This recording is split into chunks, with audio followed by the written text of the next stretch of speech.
કેમ છો ભગત? સારું તબિયત પાણી સારા છે? સારું માલ ઢોરની કેવી હમણાં પરિસ્થિતિ છે? સારું બરાબર. આ એક ધર્મશાળા છે. આ બધા માણે આવે ને માણે જાય. જે રીતે ગૌશાળાની અંદર ગાયો રે એ ગાડી આ માનવોની શાળા છે. આ માનવોની શાળાને પણ કોઈ માનવ માનતું નહીં. એક તમને કથા કહું યુનાનની. યુનાનની અંદર છે ને આજથી ઘણા વર્ષો પહેલા એક યાકૂબ નામનો સમ્રાટ રહેતો અને એનો રાજા ત્યાંનો. અચાનક એકવાર રાત્રે એના મહેલના છત ઉપર કોઈ માણસ દોડતો હોય એવા ધબકારા આવ્યા. યાકૂબે બહાર નીકળીને જોયું. એટલે કે કોણ છે? બોલો કે હું છું. એટલે કે મૂર્ખા આ શું કરે તું? તો કે હું મારો ઊંટ ગોતું છું. એટલે કે પણ કે આ મહેલની છત છે, તું આના ઉપર ઊંટ ગોતે છે, તારા જેવો મૂર્ખો મેં બીજો ના જોયો. તો કે મૂર્ખ મને નાખો. કે કેમ? મને મૂર્ખ કેવો હોય તો તમારે મૂર્ખ બનવું પડશે. હવે આ તો સમ્રાટ, હવે સમ્રાટની સામે આવી વાત કરવી. હવે સમ્રાટને એમ થયું કાઢો કે આ મને મૂર્ખ કેવા શું માંગે? તું કે કેવા શું માંગે? તો કે હું એવું તમને પૂછું છું કે શરાબ શબાબ અને આ સ્ત્રીની અંદર તમને કાંઈ મળ્યું?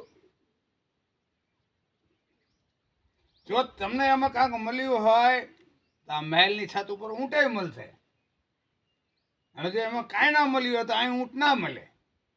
જો બે વાત હરખી હોય તો કાં તમે મૂર્ખા નહીં કાં હું મૂર્ખો નહીં, કાં તો જો બે વાત હરખી હોય તો તમે મૂર્ખા ને હું મૂર્ખો ભાઈ. બરાબર? તો કે હા. આમ કરીને કે સિપાહીઓને કીધું પકડો આને, કોણ છે આ? સમ્રાટ ખીજાણો. આ તો ઓલો બંડી ઠેકીને ભાગી ગયો ધાબા ઉપરથી ઉતરી. બીજા દિવસે મહેલની બહાર છે ને ખડફડાટી મચેલી. એટલે કે શું છે કે આ કોઈ માણસ કહે છે કે આગળ આ ધર્મશાળા છે કે મારે રોકાવું છે. અરે હું એને કીધું કે આ મહેલ છે, ધર્મશાળા નહીં. કોણ છે કે? અરે કે આ તો કે પેલા રાતે કે પેલો ઊંટવાળો છે કે લાવો લાવો અંદર લાવો. શું હતું ભાઈ? કાલે રાત્રે કે તમે કે પેલા મહેલના છત ઉપર ચડીને કહેતા હતા કે ઊંટ ખોવાણો છે અને અત્યારે કહો છો ધર્મશાળા છે શું? અરે કે ભાઈ મારા સમ્રાટ તમારાથી કાંઈ જોતું નહીં.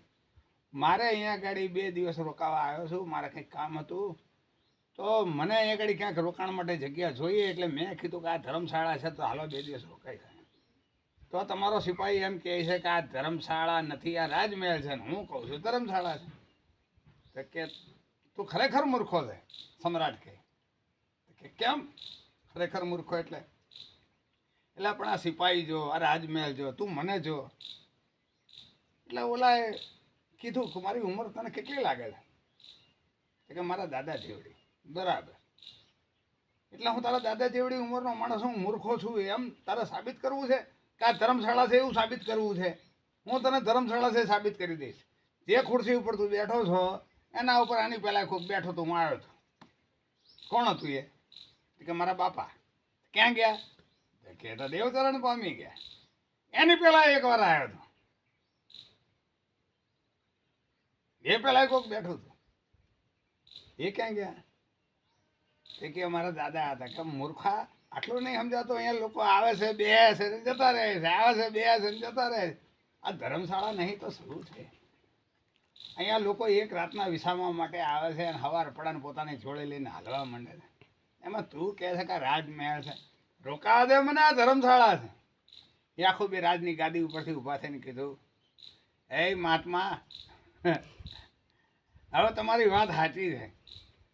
હવે આ રાજમહેલ હું કહેતો હતો પણ હવે હું કહું છું કે આ ધર્મશાળા છે. હવે તમે રોકાવ ને હું જાઉં છું. અને એ આખું ફકીર થઈ ગયો. હવે બોલો તમારું શું કહેવાનું થાય છે? તમારા દાદા છે નથી ને? એટલે આ ધર્મશાળા મૂકીને જતા રહ્યા. એક દિવસ તમારા બાપુજી એ જતા રહેશે ને તમે જતા રહેશો ને હું જતો રહેશે. આ બધું એમનું જેમનું છે તેમનું તેમ. મજા આવી ને વાત ને? બસ સરસ. ખાલી આટલું ધ્યાન રાખજો કે આ જગત એક ધર્મશાળા છે અને આ ધર્મશાળાની અંદર બધા આપણે વારંવાર આ યાત્રા કરવા અહીંયા ગાડી આવીએ છીએ ને, યાત્રા કરીને પાછા જતા રહીએ છીએ. કહીએ છીએ આપણે કે ગુજરી ગયા, એટલે અહીંયાથી આવીને માણસ ગુજરી જાય છે. રાહદારીની જેમ છીએ. હાલ્યો ગયો, આવ્યો તો હાલ્યો ગયો. આ માર્ગ હતો, હાલ્યો. મહાદેવ શિવ શંભો જય ભગવાન.